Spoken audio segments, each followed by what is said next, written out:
Genesis chapter 37. And Jacob dwelt in the land wherein his father was a stranger, in the land of Canaan. These are the generations of Jacob. Joseph, being 17 years old, was feeding a flock with his brethren, and the lad was the son of Bilhah, and with the sons of Zilpah, his father's wives. And Joseph brought unto his father their evil report. Now Israel loved Joseph more than all his children, because he was the son of his old age, and he made him a coat of many colors. And when his brethren saw that their father loved him more than all his brethren, they hated him, and could not speak peaceably unto him. And Joseph dreamed a dream, and he told it to his brethren, and they hated him yet the more.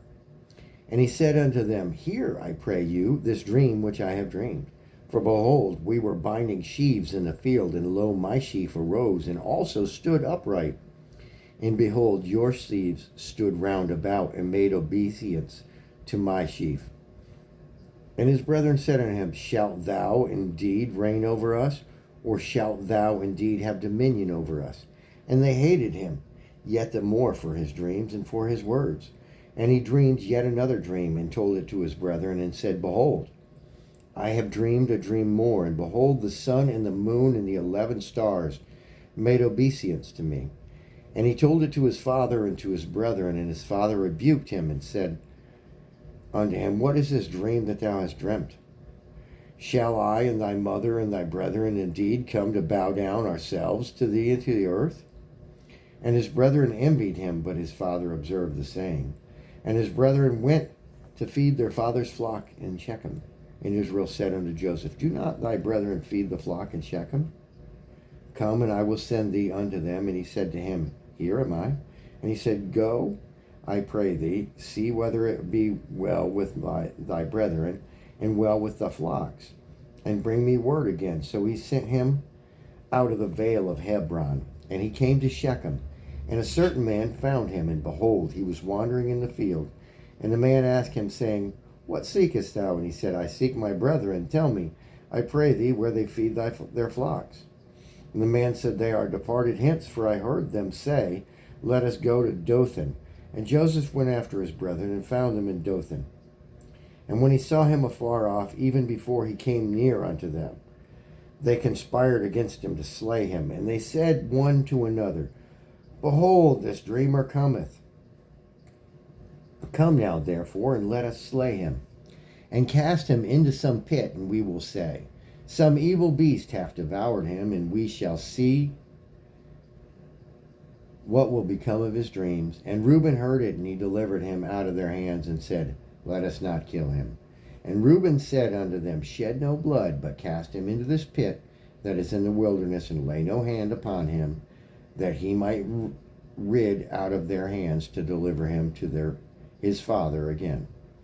And it came to pass, when Joseph was come unto his brethren, that they stripped Joseph of his coat of many colors that was on him, and they took him and cast him into a pit.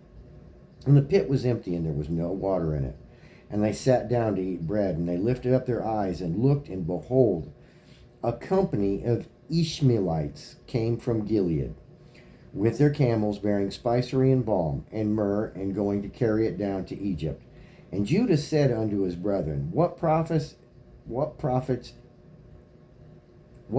is it if we slay our brother and conceal his blood? Come, let us sell him to the Ishmaelites, and let not our hand be upon him, for he is our brother in our flesh. And his brethren were content. Then there passed by the Midianites merchantmen, and they drew and lifted up Joseph out of the pit, and sold Joseph to the Ishmaelites for 20 pieces of silver, and they brought Joseph into Egypt. And Reuben returned unto the pit, and behold, Joseph was not in the pit, and he rent his clothes. And he returned unto his brethren, and said, The child is not, and I, whither shall I go? And they took Joseph's coat, and killed a kid of the goats, and dipped the coat in the blood. And they sent the coat of many colors, and they brought it to their father, and said, This have we found. Know now whether it be thy son's coat or no. And he knew it, and said, It is my son's coat, and evil beasts have devoured him. Joseph is without doubt rent in pieces. When Jacob rent his clothes and put sackcloth upon his loins and mourned for his son many days, and all his sons and all his daughters rose up to comfort him, but he refused to be comforted, and he said, I will go down into the grave unto my son mourning. Thus his father wept for him. And the Midianites sold him into Egypt unto Potiphar, an officer of Pharaoh, and captain of the guard. That was Genesis 37. Amen.